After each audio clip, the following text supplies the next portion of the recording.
Thân chào cả nhà, không nên xem chùa đâu đó. Nhớ đăng ký, like, comment để ủng hộ team nha. Tôi giấu cảm giác trong lòng mà không cho chồng biết. Ngay cả gia đình cũng không phát hiện sự tồn tại của tôi. Tôi nhân lúc họ ra ngoài và khi ngủ, lén lút ra ngoài để rửa mặt và ăn uống. Khi họ về nhà, tôi lại trốn trong chăn trên giường lớn, lén lút quan sát họ. Khi ăn tối hôm nay, mẹ chồng tôi nói với chồng tôi, con trai à, cô gái trong tủ lạnh chúng ta xử lý thế nào? Tôi chỉ có thể giữ im lặng, không thể ngăn cản được tiếng kêu của mình. Trong tủ lạnh có một người phụ nữ. Khi đó, giọng nói của chồng tôi vang lên. Chúng ta sẽ giải quyết hết thịt trong tủ lạnh. Cô ta ở lại nhà cả ngày hôm nay. Tôi không thể ngủ ngon. Giọng nói của anh ấy nghe tự nhiên quá, giống như đang nói về một chuyện bình thường, không có gì đặc biệt. Tôi cảm thấy họ không phải đang đùa giỡn. Tuần trước tôi và Hồ Bân đã cãi nhau vào đêm khuya. Tôi bỏ đi. Anh ấy cũng không tìm tôi. Anh ấy nghĩ rằng tôi ra khỏi nhà sẽ không có nơi nào để đi, nên mỗi lần anh ấy cũng chẳng quan tâm. Tôi không thể để họ điều khiển mình. Lần này tôi sẽ khiến họ phải cầu xin tôi quay lại. Vào ban đêm, tôi giống như mọi khi, lén lút ra khỏi giường. Từ dưới gầm giường, không gian tối tăm, nhỏ bé, tôi di chuyển rất nhẹ nhàng, sợ bị họ phát hiện. Lúc này, tôi chỉ có một suy nghĩ, đó là xem thử thịt trong tủ lạnh. Quả nhiên, tủ lạnh lại trống rỗng.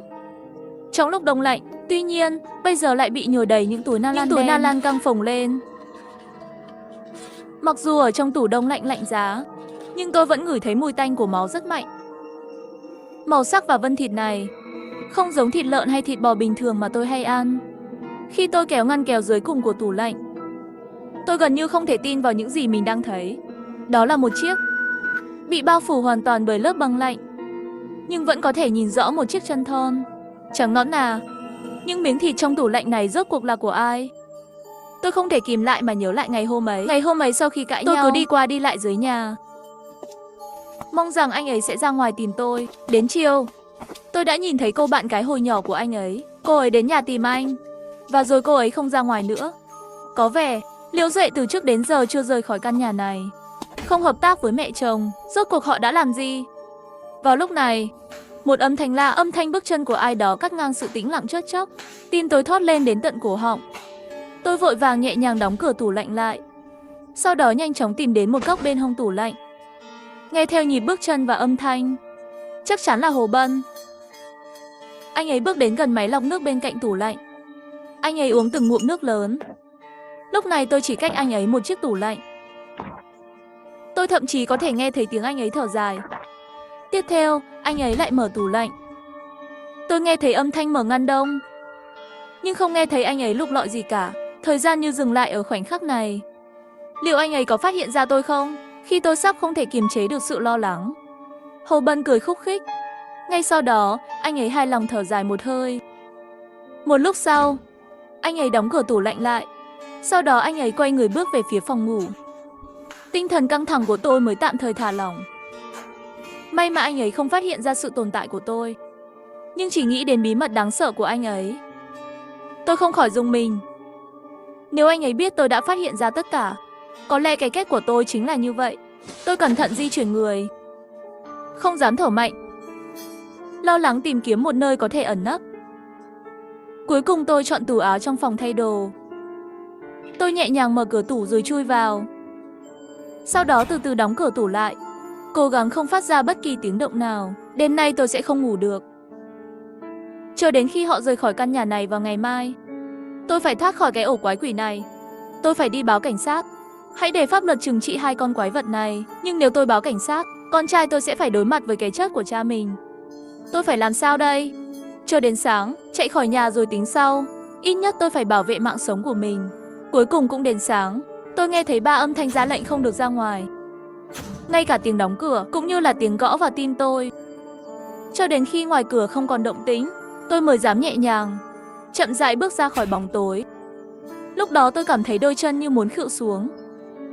Sau khi rửa mặt, tôi chỉnh lại chút quần áo, chuẩn bị rời khỏi nơi đáng sợ này. Nhưng khi tôi đến cửa nhà, một cảm giác xấu đã dâng lên trong lòng tôi. Cửa chính trong nhà lại bị khóa, cánh cửa ngoài lại bị khóa. Tôi không thể tin vào mắt mình khi nắm lấy tay nắm cửa. Tôi kéo mạnh cửa, nhưng cửa không nhúc nhích. Tôi hoảng loạn, không thể mở cửa từ bên trong. Hai con quái vật này Chắc chắn chúng đã đoán trước tôi có thể sẽ lén trở lại, nên chúng cố tình khóa cửa lại. Khóa cửa này là để ngăn tôi vào, không ngờ lại hoàn toàn khóa chặt tôi ở đây. Lúc này, cửa thang máy mở ra, tim tôi thắt lại. Tôi vội vàng đóng cửa lại nhanh chóng, sau đó lập tức chui vào dưới giường. Tôi nằm dưới giường, cơ thể ép chặt xuống mặt đất, không dám thở mạnh. Tai tôi giật mình nghe những âm thanh ngoài kia. Tôi cố gắng bắt được từng tiếng động nhỏ. Ngay lập tức có tiếng bước chân chuyển đến, nghe như là của hai người. Tiếng bước chân đó càng lúc càng gần, khiến tôi càng thêm căng thẳng. Lúc này, một giọng phụ nữ nhẹ nhàng phá vỡ sự im lặng. Cậu dám đưa tôi về nhà? Không sợ chị dâu phát hiện sao? Ngay sau đó là giọng nói gấp gáp của Hồ Bân, Liễu Duệ. Đừng nhắc đến hắn ta vào lúc này, thật là làm mất hứng. Liễu Duệ là ai? Đầu tôi như bị một cú sốc. Từng câu hỏi dâng lên trong lòng tôi. Lúc này tôi chỉ toàn cảm giác sợ hãi và nghi ngờ. Nếu người phụ nữ đó là Liễu Duệ, vậy thì người trong tủ đông là ai? Tiếng chuông điện thoại vang lên, phá vỡ sự tĩnh lặng nặng nề. Ngay sau đó, tôi nghe thấy một sự náo loạn trên giường. Bởi vì chiếc giường bị tìm kiếm vội vã, một cánh cửa cũng bị mở ra. Sau đó, một giọng quen thuộc vang lên bên tai tôi. Chị dâu, là tôi, là em rể của tôi. Tôi vừa mới mở cửa. Ngay khi mở cửa, tôi đã thấy như một cơn gió vội vã. Vì phản ứng nhanh, tôi đã kịp đóng cửa phòng, tay nhanh chóng đóng cửa phòng ngủ. Sau đó, trong phòng anh ta hoảng loạn chạy quanh, tìm kiếm cơ hội ẩn nấp một cách máy móc. Tôi nằm dưới giường, không dám thở mạnh, sợ rằng Liễu Duệ cũng đang trốn dưới giường. May mắn là anh ta cuối cùng đã trốn vào tủ quần áo. Nhưng một tay đẩy cửa phòng ngủ, đôi mắt đầy lo lắng và tức giận, lục lọi khắp phòng. Tĩnh Tĩnh đâu, anh rể? Anh giấu Tĩnh Tĩnh ở đâu rồi? Vợ anh không quản được anh à? Sao lại đến nhà tôi tìm? Từ tuyệt vọng, tôi thấy sự sụp đổ của cậu ta. Tuần trước, Tĩnh Tĩnh không liên lạc được, cô ấy đến đây tìm anh ta, rồi bỗng nhiên mất tích. Anh có dám nói chuyện này không liên quan đến anh không? Tôi nằm dưới giường, cảm giác một sự linh cảm mạnh mẽ không lành dâng lên. Dần dần tôi thấy sự sợ hãi khi anh ta đến tìm tôi. Người trong tủ đông là em gái tôi sao? Lúc này sự xuất hiện của bạn bè đã mang lại cho tôi dũng khí. Nếu không tôi đã nói hết ra rồi. Nếu tôi bỏ ra từ dưới giường ngay bây giờ, nói ra sự đoán của mình, có hắn ở bên cạnh kiểm soát, Hồ Bân chắc chắn không dám hành động bừa bãi. Tôi nhẹ nhàng nâng người lên, cuối cùng cũng bỏ ra khỏi không gian nhỏ bé và ngột ngạt này. Lời nói của Liễu Duệ lại ngay lập tức khiến tôi đông cứng lại. Hồ Bân, anh tốt nhất nói sự thật. Nếu không chúng ta sẽ không nhận được bảo hiểm đâu. Bảo hiểm vốn dĩ định rời khỏi góc dưới giường, nhưng như bị một lực vô hình kéo lại, bị lôi kéo không thể không rút lại. Chỉ thấy khuôn mặt của Huỳnh Hồ đỏ bừng, đôi mắt của anh ta lảng tránh, rối loạn. Tôi thực sự không biết vợ anh ấy đâu. Tuần trước cô ấy đến tìm Tống Dương. Tống Dương vừa cãi nhau với tôi và bỏ đi, không có nhà. Rồi vợ anh ấy cũng đi mất. Sau đó tôi cũng không biết cô ấy đi đâu. Khuôn mặt của Huỳnh Hồ, người lừa đảo này, tôi luôn đứng dưới nhà canh gác, hoàn toàn không nhận ra em gái đã đến tìm tôi. Ngay lúc tôi đang đầy mối nghi ngờ, câu nói tiếp theo của Tống Dương khiến tôi như bị sét đánh. Hồ Bân, lúc trước chúng ta chọn hai chị em này chính vì họ không có cha mẹ, lấy về dễ dàng để điều khiển. Hồ Bân và Tống Dương chẳng lẽ đã quen biết từ trước? Tống Dương thấy Hồ Bân không nói gì, tiếp tục nói, chúng ta đã lên kế hoạch 1 năm rồi, sắp tới sẽ thực hiện hành động rồi. Giờ cả hai người phụ nữ đều mất tích, chúng ta sẽ lấy gì để đòi bảo hiểm? Tôi cảm thấy cơ thể mình như rơi vào cái lạnh buốt giá, lạnh thấu xương. Thì ra tôi và em gái chỉ là công cụ để lấy bảo hiểm. Lúc này tôi hiểu rõ, mối nguy hiểm tôi phải đối mặt nghiêm trọng hơn tôi tưởng, không thể hành động vội vàng. Tôi phải kiên nhẫn.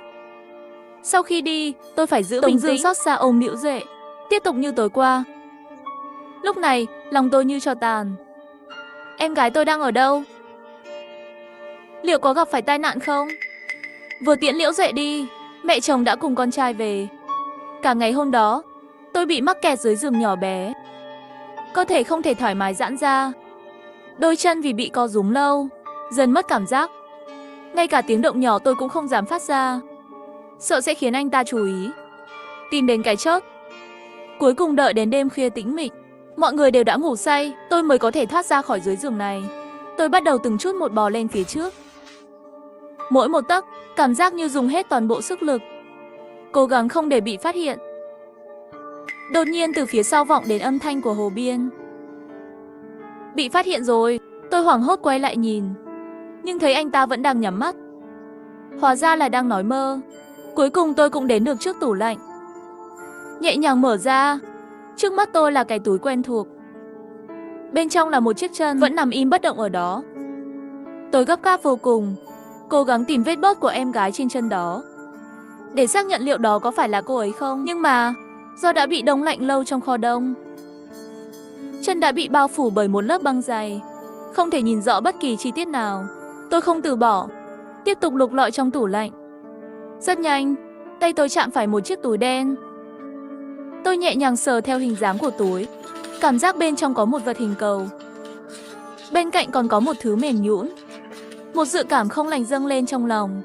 Tôi mở túi ra, trước tiên rơi ra một lọn tóc nâu. Thấy màu sắc quen thuộc, lòng tôi bỗng trùng xuống. Tháng trước tôi mới vừa cùng em gái nhuộm tóc màu nâu. Tay tôi run lên khi tiếp tục vuốt qua lọn tóc đó, cố gắng nhìn rõ khuôn mặt bên trong. Khi tôi sắp nhìn thấy mặt người đó, một giọng nói non nớt bất ngờ vang lên từ phía sau. Mẹ, sao mẹ lại ở đây? Con nhớ mẹ quá. Đôi tay nhỏ bé của con nắm chặt lấy góc áo của tôi, mắt con đầy ấm nước mắt. Tôi vội vàng quay lại, làm dấu tay để ra hiệu cho con, rồi ôm chặt con vào lòng. Mẹ đi đâu mấy hôm nay vậy? Con lâu rồi không gặp mẹ. Bố nói mẹ không còn yêu chúng ta nữa. Mẹ sẽ không về nữa. Mẹ sẽ không bỏ rơi con đâu. Mẹ đang chơi trò chơi với bố. Con đừng nói với ai nhé. Đừng nói rằng đã thấy mẹ trong nhà. Con gật đầu mạnh mẽ. Vừa lúc đó, bóng dáng của bà ngoại từ xa chuyển đến. Con đi đâu vậy, Tiểu Bảo? Tôi hoảng loạn nhìn xung quanh, cuối cùng trốn vào bên cạnh tủ lạnh, im lặng không dám phát ra một tiếng động. Bà ơi, con muốn đi vệ sinh. Sau đó tôi nghe thấy bước chân của bà ngoại dần gần lại. Chắc là bà đang dắt con đi vệ sinh, chờ họ ngủ lại sau. Tôi sẽ mở cửa và gọi cảnh sát, nhưng mà cửa dường như đã được khóa lại. Tôi không dám làm động tĩnh quá lớn, chỉ có thể bò lại dưới giường lần nữa. Mãi cho đến sáng sớm, tôi vẫn không thể thoát ra. Ánh mắt của anh ta lộ rõ sự bất an và nghi ngờ. Anh ta gọi bà ngoại trong sự lo lắng. Tôi luôn cảm thấy Tiểu Bảo vẫn đi lại trong nhà. Tôi luôn ngửi thấy mùi của nó, và luôn nghe thấy những tiếng động lạ. Bà ngoại nghe thấy, lập tức hoảng sợ và nói, đừng nói linh tinh, nghe sợ thật đấy. Làm sao tôi không thấy chứ? Chắc là gần đây, vì những chuyện này mà tinh thần anh không được tốt rồi. Mẹ sẽ giúp anh nghĩ cách, đừng để công việc bị ảnh hưởng. Thấy mẹ an ủi, tôi cảm thấy nhẹ nhõm, thở phào một hơi. Mẹ, mấy ngày nay, cuối tuần mẹ ở nhà giữ gìn, đừng ra ngoài nhé. Mẹ lo là có người đến tìm phiền toái. Khuyên mẹ đừng để người lạ vào nhà. Tôi trốn dưới giường nghe cuộc trò chuyện của họ. Nỗi sợ hãi trong lòng càng lúc càng mạnh mẽ. Tôi cảm thấy họ đã nhận ra sự hiện diện của tôi. Tôi phải tìm cách rời khỏi ngôi nhà này. Cuối cùng khi bà ngoại ngủ say trên ghế sofa, tôi vội vàng bò ra khỏi giường để hít thở. Con trai tôi thấy tôi xuất hiện, vui mừng chạy lại. Mẹ, mẹ thật tuyệt vời. Chúng ta đều không phát hiện ra mẹ. Tôi đột nhiên có một ý tưởng. Bé yêu, con có muốn bà ngoại dẫn con mẹ chuẩn bị tìm một nơi an toàn để trốn? Dưới sự nài nỉ của con trai, bà ngoại của Nhiên đã dẫn con trai vào trong. Trong lòng tôi thầm vui mừng. Cảm giác cơ hội trốn thoát cuối cùng đã đến. Tuy nhiên, khi tôi nắm lấy tay nắm cửa và kéo mạnh, tôi phát hiện cửa vẫn bị khóa chặt. Bà ngoại dường như có thể biết rõ mọi hành động của tôi. Ở ngoài đã khóa cửa lại rất kỹ. Tôi đợi cho đến khi trời tối, vẫn không thấy ai quay lại. 12 giờ đêm, tôi nghe thấy tiếng mở cửa. Bà ngoại và mẹ tôi cùng một người đàn ông bước vào. Hóa ra là ba của mẹ tôi từ quê về, người luôn kỳ lạ và có phần thần bí. Mỗi lần gặp ông ấy, trong lòng tôi dâng lên một cảm giác bất an kỳ lạ. Bà ngoại là người đầu tiên phá vỡ sự im lặng. Liệu nó vẫn còn ở trong căn phòng này không? Ba tôi im lặng một lát rồi trả lời, ngay gần chúng ta. Nghe xong lời của ba tôi, lòng tôi như thắt lại. Mồ hôi lạnh không thể kiểm soát tràn ra từ trán. Làm sao mà ba tôi lại biết tôi luôn ở nhà thế này? Ba tôi, cái ông lão này, làm sao ông ta lại biết tôi luôn ở trong nhà? Lúc này, Jensin cuối cùng lên tiếng. Giọng nói của anh ta lạnh lẽo và đầy bí ẩn. Vậy chúng ta sẽ hành động khi nào? Ba tôi không trả lời, chỉ tự mình lục tìm trong cái túi của ông. Cái túi trông cũ kỹ và đầy bí ẩn, như thể nó đựng thứ gì đó có thể quyết định số phận của tôi. Sau một lúc lâu, ông lấy ra một món đồ từ trong túi. và nói một cách kiên quyết, bây giờ. Nói xong, ông ta giống như một con thú săn trong căn phòng bí mật. Cái đầu to bắt đầu cẩn thận lục tìm trong căn phòng. Nhưng ba tôi và Jenshin có vẻ sợ hãi tột độ. Họ đi sát sau ba tôi.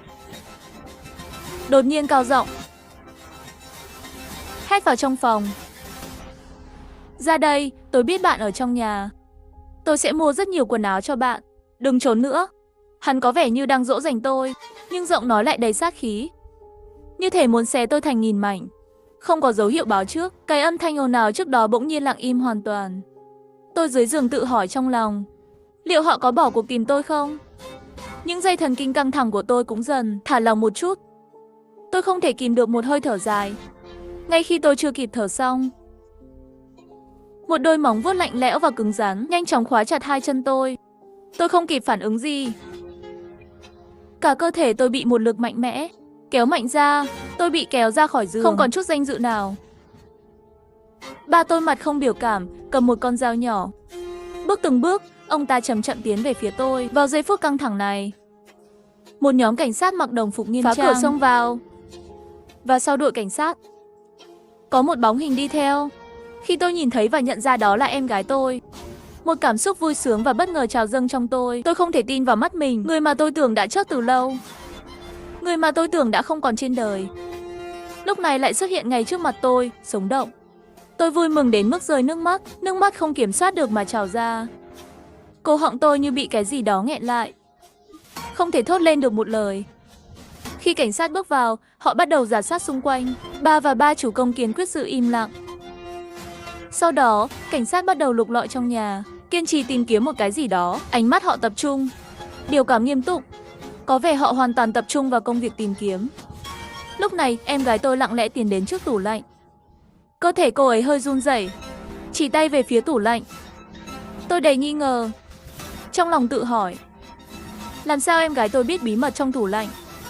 Cảnh sát theo hướng chỉ của em tôi. Cảnh sát bắt đầu nghiêm túc lục lọi trong tủ lạnh.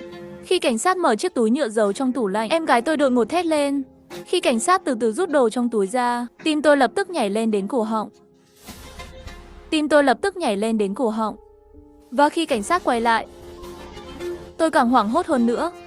Toàn thân tôi đứng hình, bởi vì của bóng đó lại là tôi. Làm sao có thể là tôi? Tại sao đầu tôi lại ở đó? Ký ức đột ngột ùa về. Hóa ra tôi đã chết từ 10 ngày trước.